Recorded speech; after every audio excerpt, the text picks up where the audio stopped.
আমি এখন দাঁড়িয়ে আছি ছিটেরাক লঞ্চে।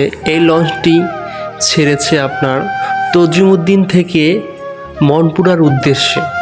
তো আমি বাড়ি থেকে আসছি, এখন মনপুরা যাচ্ছি ছিটেরাক লঞ্চে। এখন আছি ঠিক মেঘনার মাঝখানে। দেখতে পাচ্ছেন মেঘনার মাঝে আসার পরে প্রচুর পরিমাণে ছোট ছোট অনেক দ্বীপ দেখা যাচ্ছে। দ্বীপগুলো আসলেই অনেক সুন্দর। এই দ্বীপে প্রায় দেখা যায় মহিষ থাকে, হাঁস থাকে। অনেক সুন্দর দৃশ্য, অনেক মনোমুগ্ধকর পরিবেশ। একটা মনপুরার উদ্দেশ্যে যাওয়ার পথে দেখা যাবে। লঞ্চটির নাম মনে রাখতে হবে ছিটেরাক। প্রতিদিন একটাই লঞ্চ ছাড়ে। ছিটেরাকটি অনেকটি বড়, অনেকটি সুন্দর। দেখতে পাচ্ছেন এদিকে প্রচুর দ্বীপ।